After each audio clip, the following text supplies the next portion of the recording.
युद्धजन्य परिस्थितीमुळे पर्यटन उद्योगातील आंतरराष्ट्रीय प्रवासावर आधीपासूनच परिणाम झाले. अशातच आता पंतप्रधानांच्या परदेश प्रवास टाळा या आवाहनानंतर ट्रॅव्हल आणि हॉटेल शेअर्स कोसळले. दरम्यान या सर्व पार्श्वभूमीवर राजा राणी ट्रॅव्हल्सचे संचालक विश्वजित पाटील यांच्याशी बातचीत केली. आमचे प्रतिनिधी अभिषेक अवस्थी यांनी. हमारे साथ राजा रानी ट्रैवल्स के विश्वजीत पाटिल जी हैं, डायरेक्टर हैं. उनसे बात करते समझते हैं.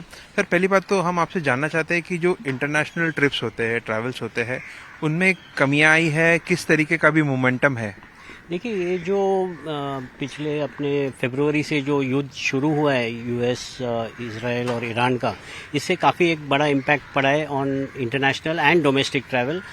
इंटरनेशनल में ज़्यादा असर पड़ा है क्योंकि जो पूरे फ्लाइट्स जो यहाँ से जाती थी गल्फ़ कंट्रीज़ को और आखिर में यूरोप जाने वाली या यूएस जाने वाली जो फ़्लाइट्स, नियरली 50% फ़्लाइट्स जाती थी वाया गल्फ़.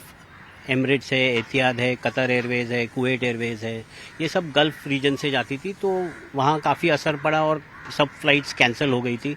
जो यूरोप से जा रही थी वो भी शुरू थी, लेकिन उसके फेयर्स बहुत महंगे हो गए थे और उनको रूट भी लंबा लेना पड़ रहा था.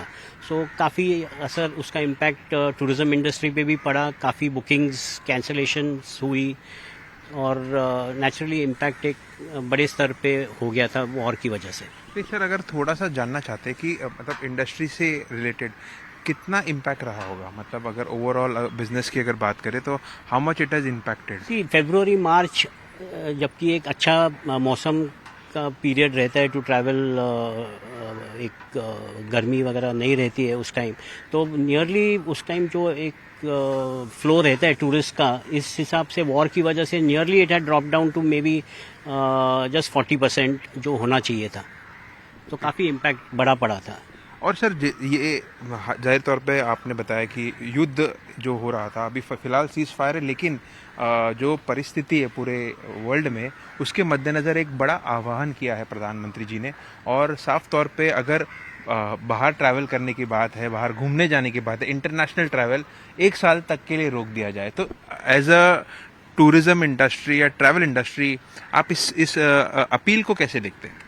देखिए, हमेशा एक मोदी जी जब एक आह्वान करते हैं लोगों को, तो एक उसका असर हमेशा पड़ा है और एक अच्छा इम्पैक्ट पड़ता है लोगों पे, क्योंकि उनके फॉलोअर्स भी उतने ही ज़्यादा है. लास्ट टाइम भी जब मालदीव्स में इशू हुआ था तभी उन्होंने आह्वान नहीं किया था, लेकिन एक डायरेक्ट इम्पैक्ट पड़ा था कि all tourist going, Indian tourist going to Maldives has nearly एक बंद ही हो गए थे, तकरीबन 0 हो गया था. धीरे धीरे करके वो शुरू हो गया वापस एक 6-8 महिने के बाद. ते पंतप्रधानांनी जे आव्हान केलं आहे त्यांच्यासोबत आहे. जरी इम्पॅक्ट झाला तरी एक डोमेस्टिक ट्रॅव्हलला प्रोत्साहन देऊन आणि त्या प्रोत्साहनाला पूर्णपणे पाठिंबा देऊन ट्रॅव्हल इंडस्ट्री त्यांच्यासोबत आहे, असा हा विश्वास आता व्यक्त केलेला आहे. कॅमेरामॅन संदेश बैकर सोबत अभिषेक अवस्थी, NDTV मराठी, मुंबई. हे आहे NDTV आणि आपण पाहत आहात NDTV मराठी.